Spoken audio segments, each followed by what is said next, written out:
This is part 6 of The Alchemist. From me, read for you in ASMR style.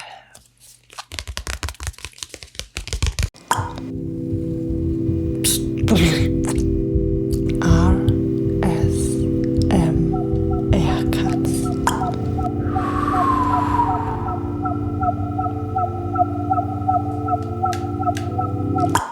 We made it to part 6 of the book, from the book The Alchemist from Paulo Coelho. Please put your headphones in to enjoy the satisfying crystal clear sound of the upcoming words I whisper in your ear. We are now at page 100. And I think the book has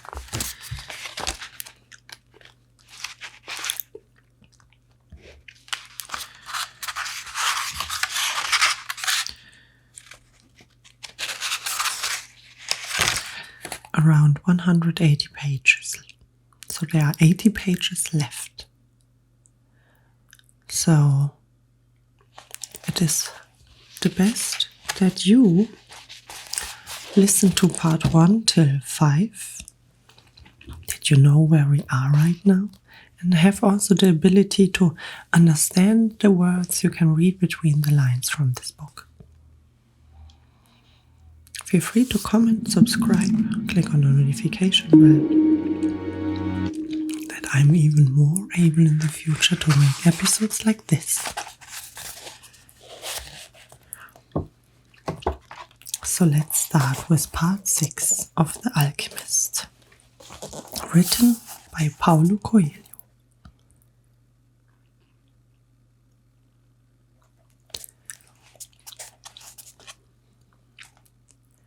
The people went back to where they were living, and the boy went to meet with Fatima that afternoon. He told her about the morning meetings. The day after we met, Fatima said, "You told me that you loved me. Then you taught me something of the universal language and the soul of the world. Because of that, I have become a part of you." The boy listened to the sound of her voice and thought it to be more beautiful than the sound of the wind and the date palms. "I have been waiting for you here at the oasis for a long time. I have forgotten about my past, about my traditions, and the way in which men of the desert expect women to behave. Ever since I was a child, I have dreamed that the desert would bring me a wonderful present. Now my present has arrived, and it's you." The boy wanted to take her hand, but Fatima's hand held to the handles of her jug. "You have told me about your dreams, about the old king and your treasure, and you told me about the omens. So now I fear nothing, because it was those omens that brought you to me. And I am part of your dream, a part of your personal legend, as you call it. That's why I want you to continue toward your goal. If you have to wait until the war is over, then wait."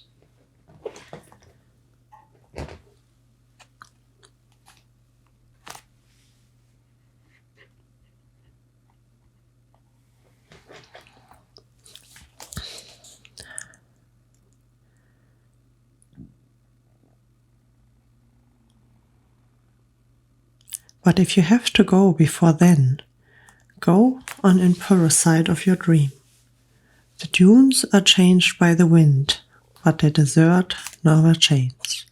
That's the way it will be with our love for each other. "Maktub," she said, "if I'm really a part of your dream, you come back one day." The boy was so sad as he left her that day. He thought of all the married shepherds he had known. They had a difficult time in convincing their wives that they had to go off into distant fields. Love required them to stay with the people they loved. he told Fatima that at their next meeting, "The desert takes our men from us, and they don't always return," she said. "We know that and we are used to it. Those who don't return become a part of the clouds, a part of the animals that hide in the ravines, and of the water that comes from the earth. They become part of everything. They become the soul of the world. Some do come back, and then the other women are happy because they believe that their men may one day return as well. I used to look at those women and envy them through the happiness. Now I too will be one of the women who wait. I'm a desert woman, and I'm proud of that. I want my husband to wander as free as the wind that shapes the duns. And if I have to, I will accept the fact that he has become a part of the clouds and the animals and the water of the desert." The boy went to look for the Englishman. He wanted to tell him about Fatima. He was surprised when he saw that the Englishman had built himself a furnace outside his tent. It was a strange furnace, fueled by firewood, with a transparent flax heating on top.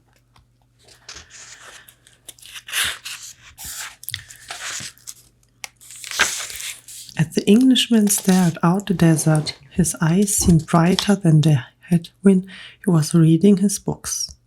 "This is the first phase of the job," he said.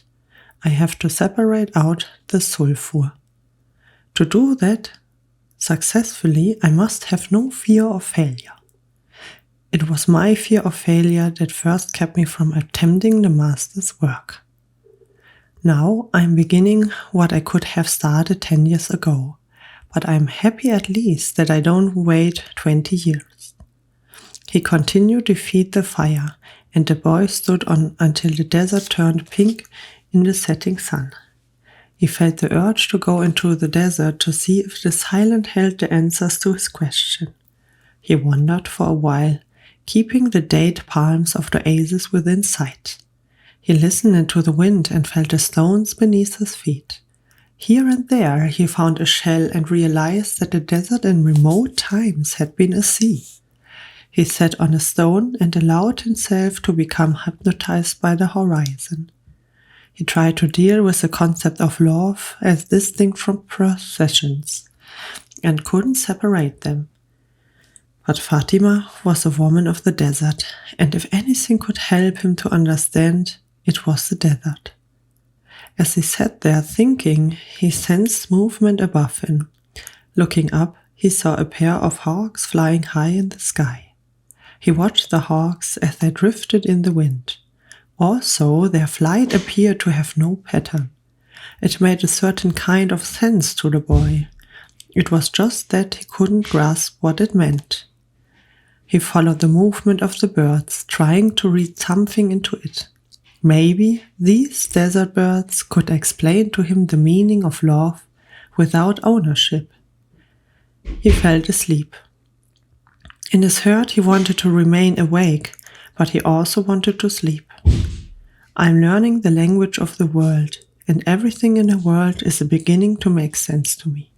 Even the flight of the hawks," he said to himself. And in the mood, he was grateful to be in love. When you are in love, things make everything more sense, he thought. Suddenly, one of the hawks made a flashing dive through the sky, attaching the other. As it did, a sudden fleeting image came to the boy. An army with its swords at the ready, riding into the oasis. The vision vanished immediately, but it shaken him. He had heard people speak of mirages and had already seen some himself. There were desires that, because of their intensity, materialized over the sand of the desert. But he certainly didn't desire that an army invade the oasis.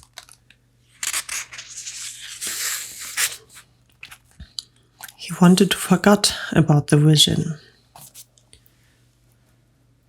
and returned to his meditation.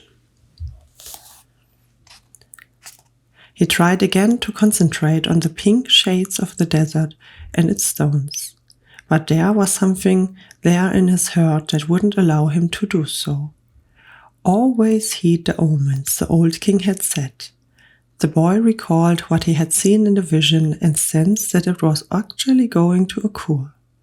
He rose and made his way back toward the palm trees. Once again he perceived the many languages in the things about him. This time the desert wave was safe, and it was the oasis that had become dangerous. The camel driver was seated at the base of the palm tree, observing the sunset. He saw the boy appear from the other side of the dunes. "An army is coming," the boy said. "I had a vision." "The desert fills men heard visions," the camel driver answered. But the boy told him about the hawks, that he had been watching their flight and had suddenly felt himself to have plunged to the soul of the world. The camel driver understood what the boy was saying. He knew that any given thing on the face of the earth could reveal the history of all things. One could open a book to any book, or look at a person's hand. One could turn a card or watch the flight of the birds. Whatever the thing observed, one could find a connection with its experience of the month. Actually, it wasn't that those things in themselves revealed anything at all. It was just the people, looking at what was occurring them, could find immense of penetration to do the soul of the world. The desert was full of men who earned their living based on the ace with which they could penetrate to the soul of the world. They were known as seers, and they were held in fear by women and the elderly. Tribesmen were also wary of consulting them, because it would be impossible to be effective in battle if one knew that he was fated to die. The tribesmen preferred the taste of battle and the thrill of not knowing what the outcome will be. The future was already written by Allah, and what he had written was always for the good of man. So the tribesmen lived only for the present, because the present was full of surprises. And they had to be aware of many things. Where was the enemy's sword? Where was his horse? What kind of bowl should one deliver next in order to remain alive? The camel driver was not a fighter, and he had consulted with seers. Many of them had been right above what the 40 said, while some had been wrong. Then, one day, the oldest seer he had ever sought out, and the one most to be feared, had asked why the camel driver was so interested in the future. "Well, so I can do things," he had responded, "and so I can change those things that I don't want to happen. But then they wouldn't be part of your future," the seer had said. "Well, maybe I just want to know the future so I can prepare myself for what was coming." "If good things are coming, they will be pleasant surprise," said the seer. "If bad things are, and you know in advance, you will suffer greatly before they even occur." "I want to know about the future because I'm a man," the camel driver had said to seer, "and men always live their lives based in the future." The seer was a specialist in the casting of twigs. He threw them on the ground and made interpretation based on how they feel. That day, he didn't make a cast. He wrapped the twigs in a piece of cloth and pulled them back in his bag. "I make my living forecasting the future of people," he said. "I know the science of the twigs, and I know how to use them to penetrate to the place where all is written. There, I can read the past, discover what has already been forgotten, and understood the omens that are here in the present. When people consult me, it's not that I'm reading the future. I'm guessing at the future. The future belongs to God, and it's only He who reveals it under extraordinary circumstances." How do I guess at the future based on the omens of the present? The secret is here in the present. If you pay attention to the present, you can improve upon it. And if you improve on the present, what comes later will also be better. Forget about the future and live each day according to the teachings, confident that God loves His children. Each day in itself brings with an eternity. The camel driver had asked what the circumstances were and which God would allow him to see the future. Only when he himself reveals it, and God only rarely reveals the future. When He does so, it is for only one reason. It's a future that was written so as it to be altered. God had shown the boy a part of the future, the camel driver thought. Why was it that he wanted the boy to serve in his instrument? Go and speak to the tribal chiefstones, said the camel driver. Tell them about the armies that are approaching. They lord at me. They are men of the desert, and the men of the desert are used to dealing with omens. Well, then probably already know. They are not concerned with that right now. They believe that if they have to know about something, Allah wants them to know. Someone will tell them about it. It has happened many times before, but this time the person is you. The boy thought of Fatima, and he decided he would go to see the chiefs of the tribes. The boy approached the guard at the front of the huge white tent at the center of the oasis. I want to see the chieftains. I brought omens from the desert.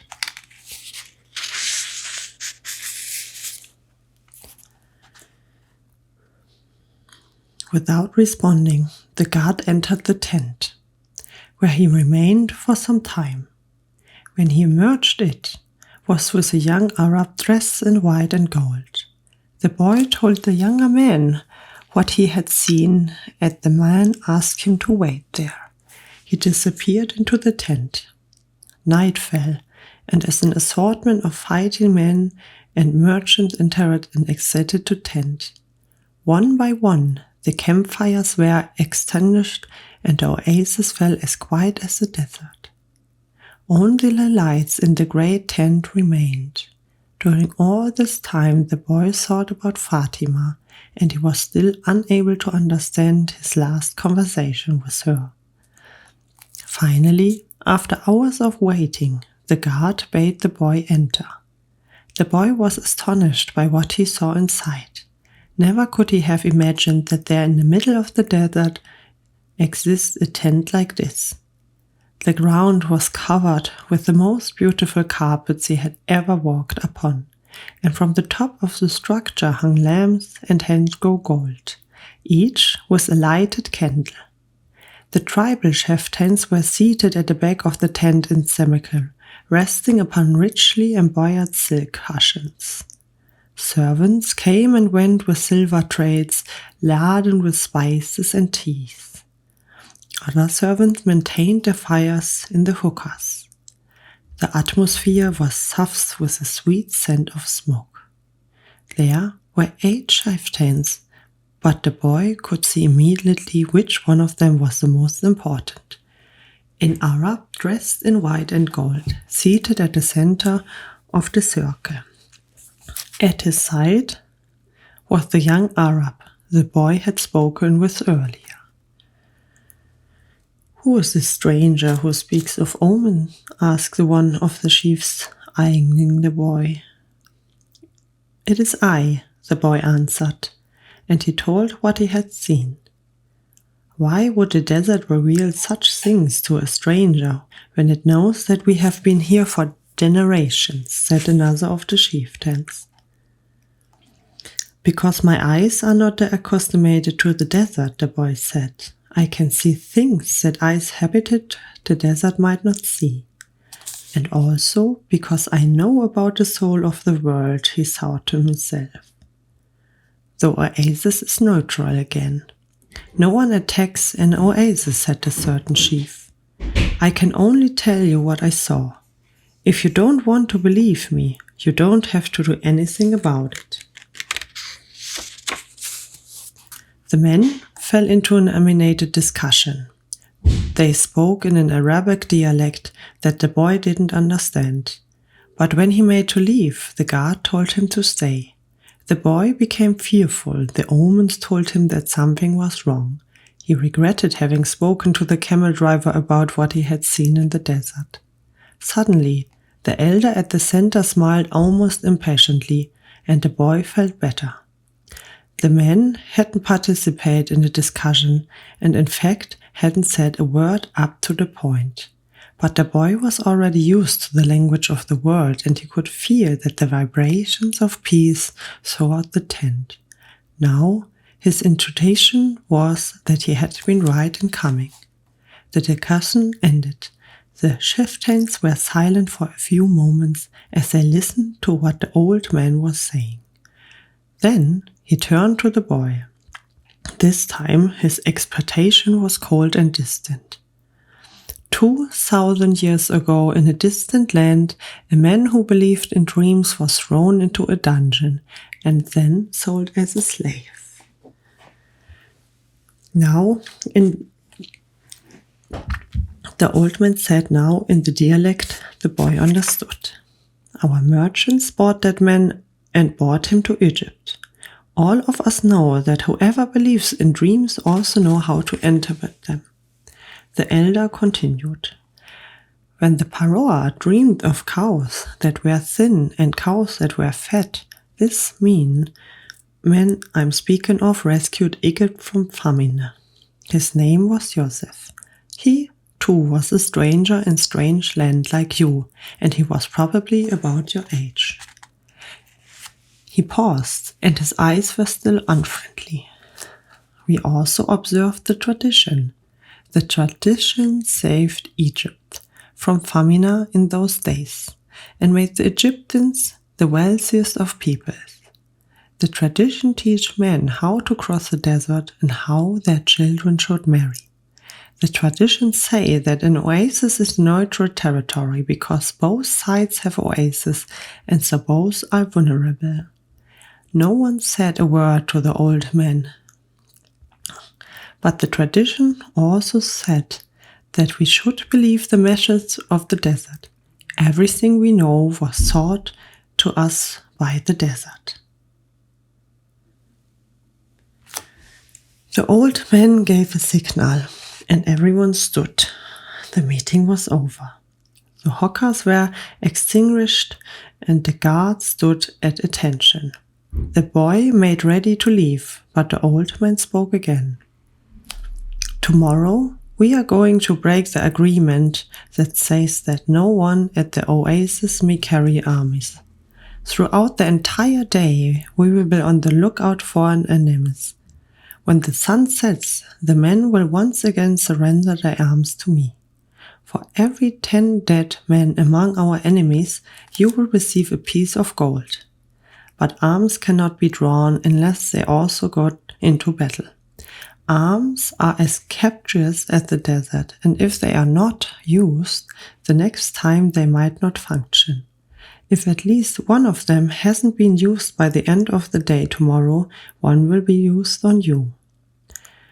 When the boy left the tent, the oasis was illuminated only by the light of the full moon. He was 20 minutes from this tent and began to make his way there. He was alarmed by what happened. He had succeeded in reaching through the soul of the world, and now the price for having done so might be his life. It was frightening, but he had been making risky bets ever since the day he had sold his sheep to pause his personal legend. And as the camel driver had said, to die tomorrow was no worse than dying on another day.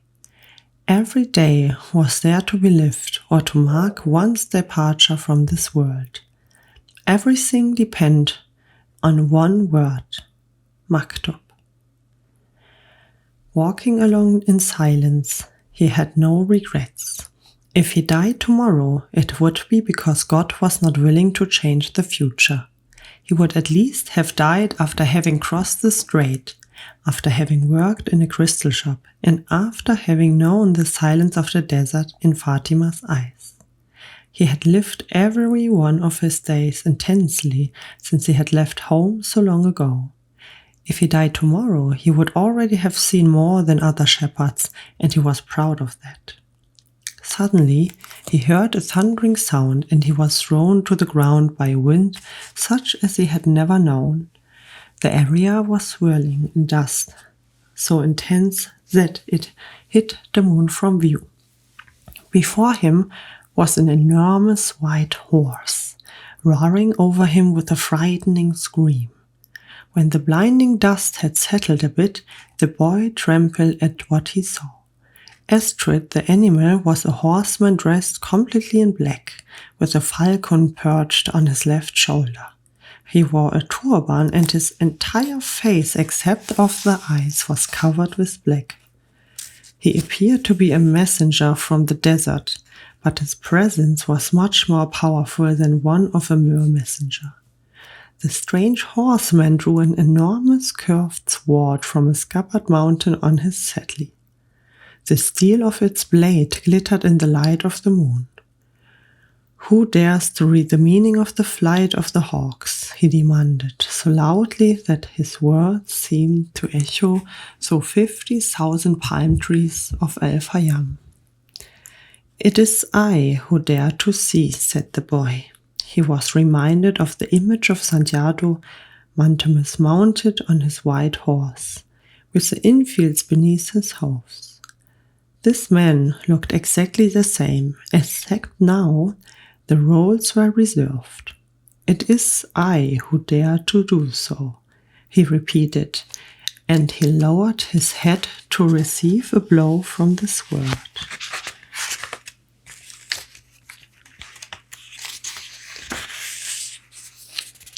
Many lives will be saved, because I was able to do this through the soul of the world. The sword didn't fall. Instead, the stranger lowered it slowly until the point touched the boy's forehead. It drew a blot of blood. The horseman was completely immobile, as was the boy. It didn't even occur to the boy to flee. In his heart, he felt a strange sense of joy. He was about to die in pursuit of his personal legend. And for Fatima. The omens had been true, after all. Here he was face to face with his enemy, but there was no need to be concerned about dying. The soul of the world awaited him, and he would soon be part of it. And tomorrow his enemy would also be part of the soul. The stranger continued to hold the sword of the boy's forehead. "Why did you read the flight of the birds?" "I read only what the birds wanted to tell me. They wanted to save the oasis. Tomorrow all of you will die, because there are more men at the oasis than you have." The sword remained where it was. "Who are you to change what Allah has willed?" Allah created the armies, and He also created the hawks. Allah taught me the language of the birds. Everything has been written by the same hand, the boy said, remembering the camel driver's words. The stranger withdrew the sword from the boy's forehead, and the boy felt immensely relieved, but he still couldn't flee. "Be careful with your prognostications," said the stranger. "When something is written, there is no way to change it." "All I saw was an army," said the boy. "I didn't see the outcome of the battle." The stranger seemed satisfied with the answer, but he kept his word in his hand. "What is a stranger doing in a strange land?" "I'm following my personal legend. It's not something you would understand." The stranger placed his word in its scabbard, and the boy relaxed. "I had to test your courage," the stranger said. "Courage is the quality most essential to understand the language of the world." The boy was surprised. The stranger was speaking of things that very few people knew about. "You must not let up, even after having come so far. You must love the desert. but never trusted completely, because the desert tests all men, it charlings every step and kills those who become distracted. What he said reminded the boy of the old king. If the warriors came here on your head, it's still on your shoulders at sunset. Come and find me, said the stranger.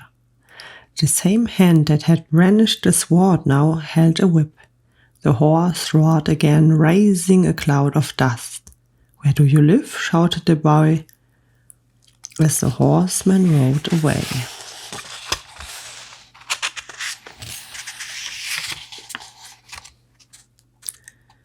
The hand with the whip pointed to south.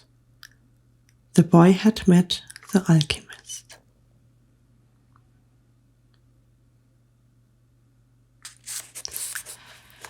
This was part 6 of The Alchemist, a book written by Paulo Coelho.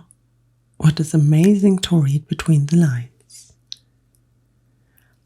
Feel invited to check out the first until the 5th part that you can be able to read between the lines, and also check all the other parts who will come, because this book had 180 subs and we are at 116 right now. It is absolutely worth it to follow, to subscribe and click on the notification bell. And when you want to support me, then feel free to comment that I can make even more ASMR episodes like this in the future. Doesn't matter where you are right now in this world. If you try to fall asleep, just relax, study. Doesn't matter. I hope you have an amazing day, amazing time, and that I see you soon.